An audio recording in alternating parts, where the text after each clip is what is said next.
बात है साल 2003 की, जब दुबई के शेख ने समंदर में दी वर्ल्ड प्रोजेक्ट की कंस्ट्रक्शन स्टार्ट की। समंदर में 300 आइलैंड्स बनाने का ये प्रोजेक्ट अर्थ शेप की तरह दिखने के लिए बनाया जा रहा था, जिसमें लग्जरी विलास, होटल्स और बीच रिजॉर्ट्स के साथ साथ वो सब कुछ बनाया जाना था जिसका अंदाजा लगाना भी काफी मुश्किल है। यहाँ तक कि इस प्रोजेक्ट की जब एडवर्टाइजमेंट हो रही थी तो उसमें दी वर्ल्ड को लैंड ऑफ पैराडाइज यानी जन्नत की जमीन का लक़ब भी दिया गया। लेकिन ये प्रोजेक्ट कंप्लीट होने के 12 सालों बाद भी आज तक ये आइलैंड्स समंदर में वीरान क्यों पड़े हैं? दुनिया की महंगी तरीन सेलिब्रिटीज से एंडोर्समेंट करवाने के बावजूद भी दुबई के शेख का ख्वाब अधूरा क्यों रह गया? यहाँ आखिर हुआ क्या था? ज़ेम टीवी की वीडियोस में एक बार फिर से खुशामदीद। नाजरीन, ये बात तो हम सबको मालूम है कि दुबई के रूलर शेख मोहम्मद बिन रशीद अल मखतूम ने दुबई में वो कुछ कर दिखाया है जिसकी मिसाल पूरी दुनिया में नहीं मिलती। आज से 30 साल पहले दुबई में सिर्फ एक बिल्डिंग हुआ करती थी जिसको आज दुबई वर्ल्ड ट्रेड सेंटर कहा जाता है, लेकिन उसके बाद यहाँ back to back construction projects ने दुबई की वो किस्मत बदली कि जो शहर 100% अपने ऑयल पे डिपेंडेंट था वो अब सिर्फ 3% ऑयल पे डिपेंडेंट रह गया है। और शेख का ख्वाब भी कुछ ऐसा ही था। दुनिया की सबसे ऊंची बिल्डिंग बुर्ज खलीफा से लेकर दुनिया के पहले और आखिरी 7 स्टार होटल बुर्ज अल अरब तक दुबई का कोना कोना वर्ल्ड क्लास लग्जरी फैसिलिटीज से भरा हुआ है।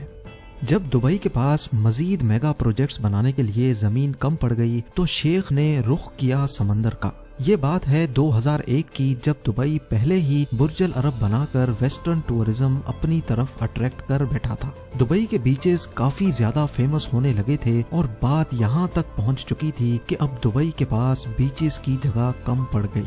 दुबई की कोस्ट लाइन जो सिर्फ 70 किलोमीटर पर फैली हुई थी उसको अब बढ़ाने का वक्त आ चुका था। स्टार्टिंग में प्लान ये था कि दुबई के समंदर में 3 आर्टिफिशियल आइलैंड्स बनाए जाएंगे जिनको जब स्पेस से देखा जाएगा तो उनकी शक्ल पाम ट्री जैसी होगी।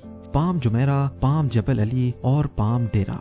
2001 में सबसे पहले पाम जुमेरा पर काम स्टार्ट कर दिया गया क्योंकि शायद ये प्लान किए गए आइलैंड्स में सबसे छोटा था। सिर्फ अकेले पाम जुमेरा की वजह से ही दुबई की कोस्ट लाइन में 56 किलोमीटर यानी 80% का इजाफा हो रहा था। कोस्ट लाइन बढ़ाने का ये आइडिया दुबई के शेख को इतना भा गया कि पाम जुमेरा की कंस्ट्रक्शन कंप्लीट होने से पहले ही पाम जबल अली और पाम डेरा पर भी काम स्टार्ट कर दिया गया। इन 3 आइलैंड्स के अलावा एक और प्रोजेक्ट भी था जिसने किसी मैग्नेट की तरह पूरी दुनिया की अटेंशन अपनी तरफ खींच ली। ये प्रोजेक्ट दी वर्ल्ड के नाम से लॉन्च किया गया जिसमें टोटल 300 छोटे आइलैंड्स मौजूद थे। दी वर्ल्ड का डिजाइन अर्थ के मैप के हिसाब से रखा गया था जिसमें हर कंट्री के नाम से अलग अलग आइलैंड बनाए गए थे।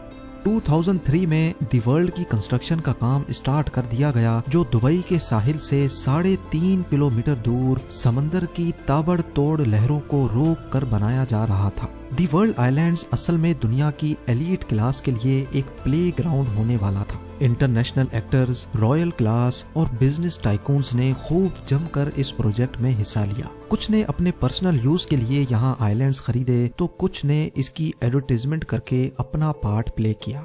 यहाँ पर छोटे से छोटे आइलैंड की कीमत $15 मिलियन यानी 112 करोड़ रुपए रखी गई और बड़े आइलैंड्स इनके तो क्या ही कहने। एक आइलैंड $50 मिलियन यानी तकरीबन 375 करोड़ रुपयों में सेल किया गया। जिस तरह दुबई को पास्ट प्रोजेक्ट्स में भरपूर कामयाबी मिली थी इसी तरह दी वर्ल्ड में भी मिली। कंस्ट्रक्शन कंप्लीट होने से पहले ही 2008 में 60% से भी ज्यादा आइलैंड्स सेल आउट हो चुके थे। लेकिन सवाल ये है कि समंदर में रेत से बने इन आइलैंड्स की इतनी ज्यादा कीमत क्यों रखी गई? पहली बात तो ये है कि ये इतना आसान काम नहीं है। ठाठे मारते हुए समंदर में एक छोटा सा आइलैंड भी बनाना बहुत मुश्किल होता है। यहाँ तो फिर दुबई ने 300 आइलैंड्स बनाए थे। सिर्फ एक आइलैंड को बनाने में इतनी ज्यादा रेत इस्तेमाल हुई थी कि उससे एक पूरा क्रिकेट स्टेडियम टॉप से लेकर बॉटम तक भरा जा सकता है।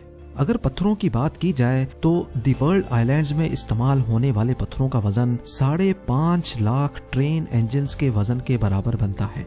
9 किलोमीटर लंबा और 6 किलोमीटर चौड़ा ये प्रोजेक्ट बनाने में दुबई गवर्नमेंट को 14 अरब डॉलर खर्च करने पड़े। इस रकम से दुबई 9 बुर्ज खलीफा या फिर 14 बुर्ज अल अरब जैसे 7 स्टार लग्जरी होटल्स बनवा सकता था।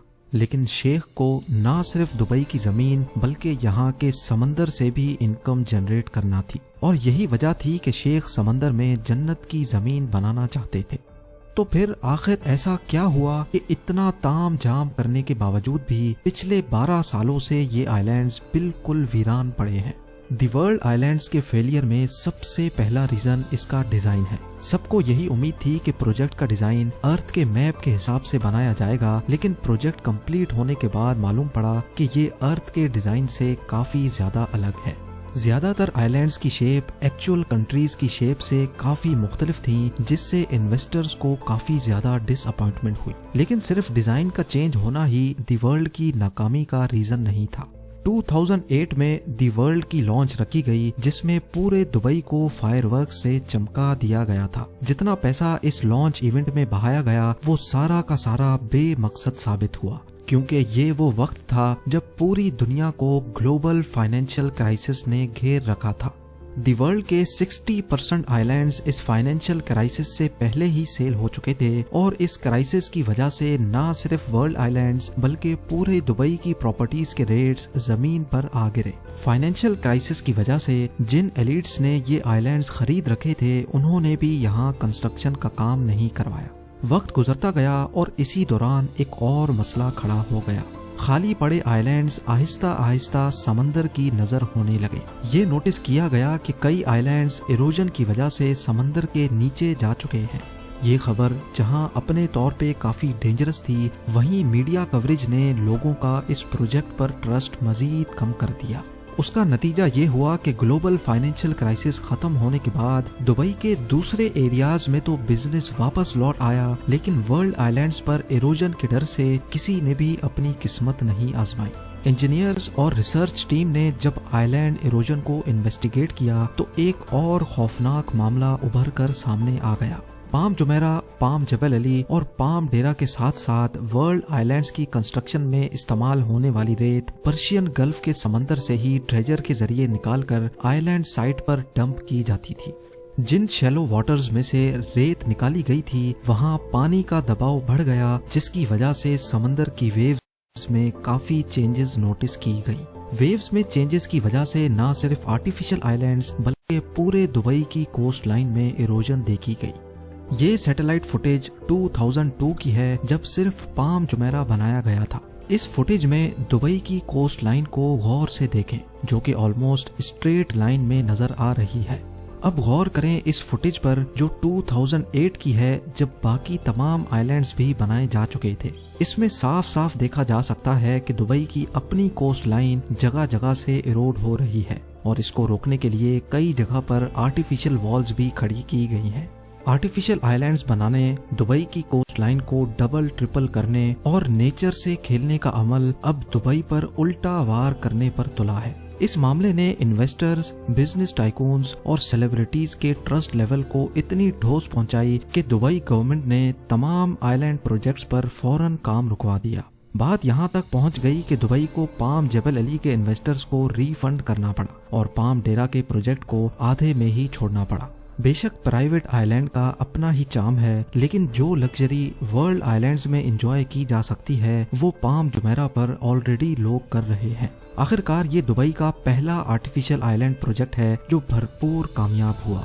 कई famous celebrities already palm Jumeirah पे प्रॉपर्टीज ओन करते हैं, जिनमें famous football player David Beckham, Shahrukh Khan और शिल्पा शेट्टी के साथ साथ कई जाने माने नाम भी शामिल हैं। लेकिन ऐसा भी नहीं है कि वर्ल्ड आइलैंड्स पर किसी ने भी अपना मेंशन नहीं बनाया। 300 में से 9 आइलैंड्स ऐसे हैं जिनको डेवलप किया जा चुका है। इनमें लेबनान आइलैंड, यूरोप आइलैंड्स और फार्मूला 1 ड्राइवर के नाम पे बनाया गया माइकल शू मेकर आइलैंड डेवलप किया जा चुका है। बाकी तमाम 291 आइलैंड्स अभी तक खाली पड़े हैं और आहिस्ता आहिस्ता समंदर की नजर होते जा रहे हैं।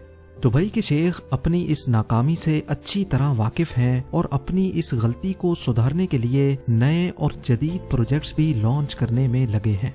नया प्लान ये है कि पहले दी वर्ल्ड के यूरोप आइलैंड्स को डेवलप किया जाए। स्वीडन आइलैंड में 10 पैलेसेस, जर्मनी आइलैंड में 32 विलास और टोटल 78 फ्लोटिंग स्वीट्स बनाने का प्लान किया गया है।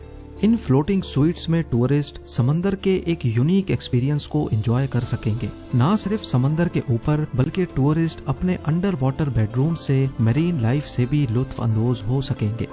एक बात तो क्लियर है कि दुबई इन छोटे मोटे फेलियर से घबराने वाला नहीं है। इसकी जीती जागती मिसाल Jumeirah Bay islands, museum of the future और दुबई एक्सपो 2020 की रंगीनियों में देखी जा सकती है। साथ ही साथ दुबई के फ्यूचर प्रोजेक्ट्स में दुनिया का पहला डायनामिक टावर भी मौजूद है।